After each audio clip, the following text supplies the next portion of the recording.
YouTube was my escape since middle school. 2008 to be precise. I'd watched Us and Nate, Happy Slip, and the Potter Puppet Pals on my iPod Touch under my covers since I wasn't allowed to watch TV on weekdays. 16 years later, YouTube still serves as that escape for me. I love watching vlogs of people living their dreamy aesthetic lives and getting flown out to Fashion Week and opening PR packages every day like it's Christmas, and think to myself, if I don't get to live this, I'm so glad that at least somebody out there does. I'm 28 now, and I'm not in the place I thought I'd be when I was graduating high school and was asked to write a letter to myself 10 years from that point. I think faculty thought it'd be a cute idea actually sending it out 10 years later, but I'll tell you, it's a rather bleak one if it doesn't play out to what 18-year-old you had hoped and dreamed. I wrote something along the lines of, I hope I'm married to a handsome man with a couple of children and making lots of money. Oh, and hopefully I'm happy. Pretty sure that was written in there somewhere. Well, 18-year-old me, I don't have a partner, no kids, and happiness for me right now is so fleeting that I lose the motivation to chase it day by day. There's so much I have to be grateful for, but it's tainted by how lonely and aimless I feel. The small moments to myself that I feel joy, I can't help but feel it would be better shared. I'm an only child, and I feel more comfortable expressing these thoughts on the internet than I do to my parents, to give you an idea of my solitude. My friend circle is small yet sweet enough that I wouldn't dare burden them with these thoughts. And no one tells you how hard it is to make friends in your late 20s. At least that's the case for introverts like me, whose job is entirely independent and whose friends tend to keep to themselves except for the once in a blue moon where our calendars overlap and we can have that long overdue catch-up that won't happen again for another year. And no one can say that I don't try, because at the end of these catch-ups, I admittedly find myself almost advertising why they should want to see me more often.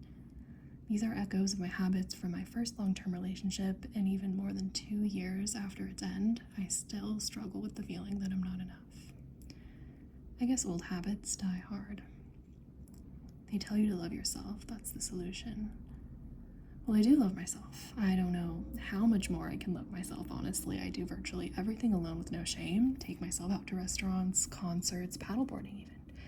Thankfully, I have a cute doggy daughter to do it with. They say once you feel whole inside, everything falls into place. What does that even mean, feeling whole? What else am I supposed to do?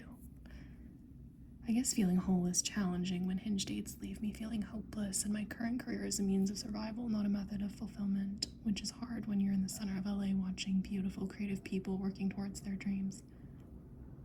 But what's stopping me from doing it? Working toward my dreams. After all, I moved to LA to be where all this creative magic is, but to have access to it all. People are making it happen every day. Maybe I'm afraid of failure or of vulnerability. I film all these clips, hoping I'll one day stitch them together in a dreamy aesthetic story like the ones I subscribe to. But my hands don't go further than pressing record. I can't even bring myself to edit, and I don't know why, because I actually really enjoy it and the finished product. The few videos I've already posted don't have many views, so it all feels like an aimless hobby with no one to tell you it's cool. And deep down, I know I'm supposed to be persistent, motivated, inspired, and keep going because my favorite YouTubers did and it worked out for them. This video is my first step, I'd say. If it's published, I've pushed myself over one of my many mountains I've been struggling to climb all this time. And if you're watching this, thank you. I hope it resonated with you in some way. I try to remember that just as happiness seems to be, even though feelings like these are fleeting and probably heavily influenced by my luteal phase, but still ever so valid. I hope my presence on this earth is for a purpose I can find, understand, and thrive off of. I'm living proof that you are your own worst enemy and your greatest advocate. You are allowed to make your life the best it can possibly be. Sending you lots of love. Bye.